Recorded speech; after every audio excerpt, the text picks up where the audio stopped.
Welcome to Rack of the Week 140. We're going to look at Mario He again. This is a rack during his final run of the tournament. He ran 107 balls to close out the game and win the tournament. This match was a very high caliber match in that it only went 3 innings. Livran Corteza broke the balls and he fouled on the break shot. Mario He ran 43 and he missed a shot. Then Lead really didn't have much. He made 1 ball, but then he had to play safe.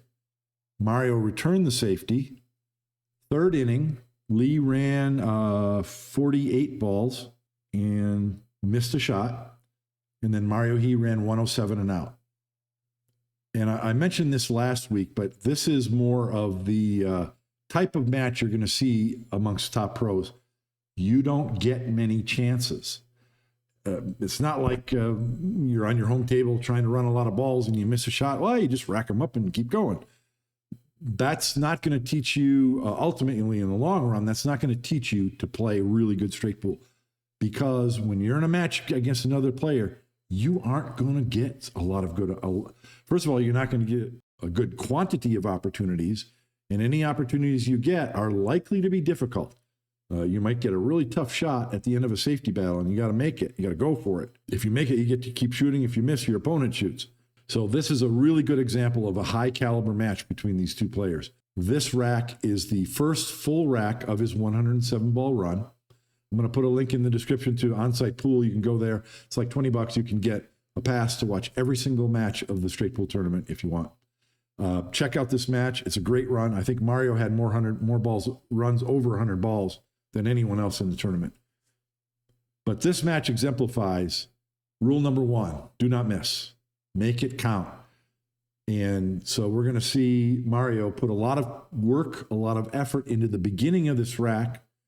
And then he gets towards the end of the rack and everything's solved and he runs the last 5 balls in like 1 minute.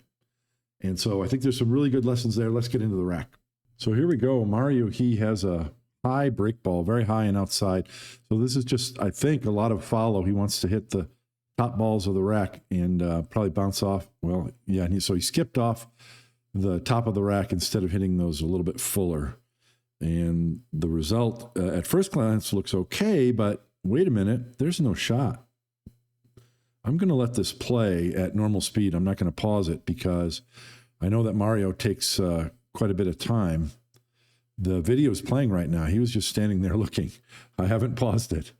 And I can't blame him. And this is the mark of a champion. This is his second opportunity at the table. He has 49 points and Livran Corteza has 48. And he wants to run the game out. And he does. So how does he do that from here? You've got to make the most of your opportunities. So he's looking at his only shot. And that's cutting this ball in this pocket.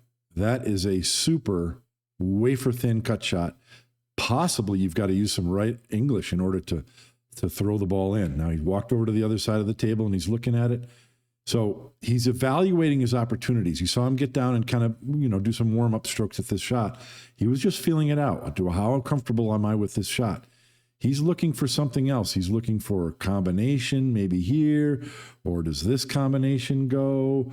Or can I play the cue ball off from this ball, off the rail into this stripe and make it?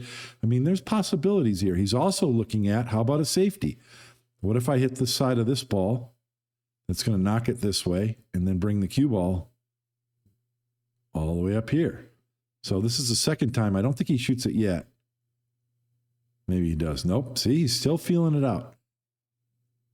This is the mark of a champion. He's not going to pull the trigger on the shot till he's ready. So he's going and taking another look. He's kind of evaluated his options and decided he has to shoot this shot. Now, if he misses, he might not get another shot. Now, I'm thinking I'm going to hit this hard to, make sure the ball gets to the pocket. But watch the speed he strokes this with. So that had some spin to help make it. He cut it cleanly. It did not rub the rail, and he did not overpower it. It's a fantastic shot just to keep himself alive. Now look at the table again. What shot does he have? What is there? He has a clean shot at this stripe, but he's elevated over the 1 ball. He'd rather not shoot that. So he's looked at that. He's looked at this combination. Does this combination line up to the side pocket? I don't know if it does or he has to throw it. He's looking at the 3 ball. Can he cut the 3? Cue ball's going to hit this stripe. That's going to hopefully keep the cue ball right there while this stripe moves up, and he'll have a shot on this ball next. So he went and got his extension, and that tells me that he's going to shoot this shot. So he gets down and looks at it, and okay, that's the shot he's going to shoot. Now, what shot does he have now? Only one. So this is the 3rd time in a row after the break shot that he has only one shot to choose from. A really tangled mess of balls in the center of the table and one ball on the rail. That's it. What are you going to do for rack analysis here? I mean, what shot are you going to play position for from this stripe? He can go forward and come out here and try and hit this window on this ball into this pocket. But if he doesn't get it, then what? So look at him looking with it, pointing with his cue stick. What do I have? What is my highest percentage play? He can also follow forward and come all the way here for the 1. But he's not just saying, okay, let me play shape on the 1. He's asking himself, if I get shape on the 1, then what? What am I going to shoot next? Because this ball doesn't go by here. See, he's looking. Does this ball go in the side? Maybe that's what he's looking at right now.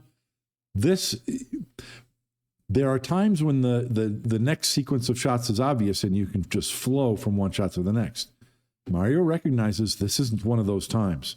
This is the time where you need to make the very most of your opportunity. So he's played position for the 9. And that's one shot I didn't even point out. I didn't even see that. I bet that he wanted the cue ball over with more of an angle. Possibly. No, but maybe not. If he had more of an angle, he could have opened these balls. But he's keeping the cue ball under control. He doesn't want to run into balls and just hope he gets a shot. So look at what he's looking at now from over here. What to shoot? That's where he pointed his cue. He's already looked at where he wants to put the cue to shoot this pink ball back this way, which is the shot he played position on. Now he can shoot this ball, possibly bump the 10 up, maybe make it into a break ball, and then have a shot on this ball. Perhaps that's what he's thinking about shooting. But notice, how many shot choices does he have at this point? Still 1. He's shot how many? 4 or 5 balls. Now he's looking at this stripe, I believe, in this side pocket. He's looked at that twice. So he's going to bring the cue ball over here, perhaps, for position on that. Let's see. Okay. And so if he was trying to play position for this ball on the side, obviously he overran that position. He does now, for the first time, he has 2 shots. Now he's looking at the combination again. This is what a champion does, evaluates all opportunities. So he can shoot the 1 ball in the corner. He can shoot this 5 ball, I believe, in this corner, which is the shot I would choose. But where's the cue ball going to go and what's your next shot? He's always making sure that he's going to keep the cue ball alive, because if he doesn't get a shot, they're going to be tied up and he can play a safety much easier. Now, I would be shooting this 5 ball because it's easy enough, even though you're close to the rail. And I should be opening these balls. The cue ball should go forward off the 7, and I should have a shot. But I could not tell you what shot I would have next. So he's not going to shoot that. And how many times has he studied this 2-14 combination in the side? He's really eyeballing it so that he knows exactly what part of the pocket it goes in. Does he have to throw it? How much? Where's the cue ball going to go? What's his next shot, etc. And I don't remember if he shoots it now or no, it looks like he's going to shoot it now. Yeah. 14 in the side. Now that was a bit of a risk, but he knew that the cue ball was going to bump this 5 and he would have a shot on this 5 ball next. I'm guessing, and I think that's a pretty good guess. So still tied up balls, still no break shot. This is middle to the late of the rack. There's 1, 2, 3, 4, 5, 6, 7, 8 balls left. He only has 7 more shots and he has no break ball. And as you know, he runs out the match from here and wins the tournament from here. So that is a very typical straight pool shot. because he can open up these balls, and the 2-ball back in the side is an insurance ball. And he did it in such a way that he knew he would manufacture a break ball. Now he went from still in trouble to a very good end pattern because, and it's for the first time, I'll pause this. Now he's out of trouble. Now, for the first time, he's 100% certain that he's going to get a break shot on this 6-ball and get into the rack. I don't think he's going to use the 10, but if you look at the shot now, obviously the shot is this stripe. And you're going to bump the 7-ball either down or over this way so that it's open and the 10's open. You're definitely going to have a shot on the 2-ball next, or the 10 or the 7. And from here, it looks to me like it would be 13-2-1, because you're going to have a good opportunity to shoot the 2 and roll over here and get the 1. The 1 does not help you in your end pattern to get the cue ball over here for the 6-ball break shot. But both of these balls being here, let me erase some of my lines. If the 10 and the 7 are here, you're going to be shooting 13-2-1. So the 1 ball is going to be over here. So you can play position in this direction for these balls. You might go 10-7 or you might go 7-10, but either way, you'll be able to shoot both of those and get the cue ball either off the bottom rail up or float straight up or 2 rails out of the corner up. So this is he's gone from a lot of trouble to a very standard end pattern that you see quite often. And I believe he does he shoot I would shoot the 2-ball here. You're bridging over the 10 only a little bit. I don't see any reason to shoot any ball other than 2. Yeah, that's what he's going to do. So this is pretty standard, but the lesson of this rack was rule number 1, do not miss. He had 5 to 6 shots in a row where he only had 1 shot to choose from. And some of them were difficult, and he made sure he made them, and he made sure he got position on the next ball. Always keeping the cue ball alive, knowing that you can play safe if you need to, but you're giving yourself the best opportunity to get through the rack. And then, I don't know. I guess this is okay. I like this because you're choosing either the 10 or the 7 as the key ball. And the 7's better because you have more room to maneuver. You can get an angle to go straight off the bottom rail, straight up, or you can go 2 rails like this, or you can go 1 rail like this. Or from where he's at now, he can just draw the cue ball. So there's 4 options for playing position to the break ball from the 7, and you didn't have all those options, or at least not as easily, from the 10. So that was ideal.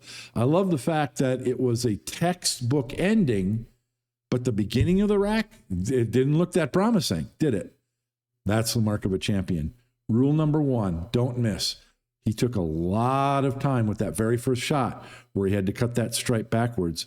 And then he took a lot of time with the next 4 shots to make absolutely sure that he's making the ball and getting position on the next ball, even though it wasn't certain how he was going to get through the rack. It was very convoluted.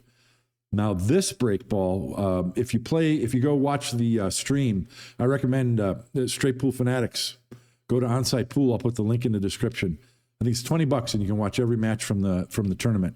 And we had a little chat. I was commentating this match with a couple of other guys, Bobby Chamberlain, and we were talking about should he go forward or around? And I think he should go forward, curve to the rail and around.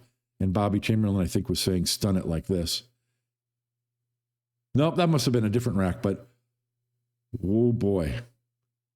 That's not what he was hoping for, I don't think. I would have gone forward because the object ball was far enough from the rack that you're giving time for the high English to take, curve forward, which means it's going to curve forward to the bottom rail. That would have been my choice. As it is, Mario pockets this combination with control and obviously runs out. Fantastic match and fantastic run out. So as I said, I recommend you go see it. Hope you enjoyed that. That's 2 Mario He racks in a row. So next week we're going to do something different. Probably be me shooting something. And so stay tuned for that. Thank you for watching. See you next week on Rack of the Week.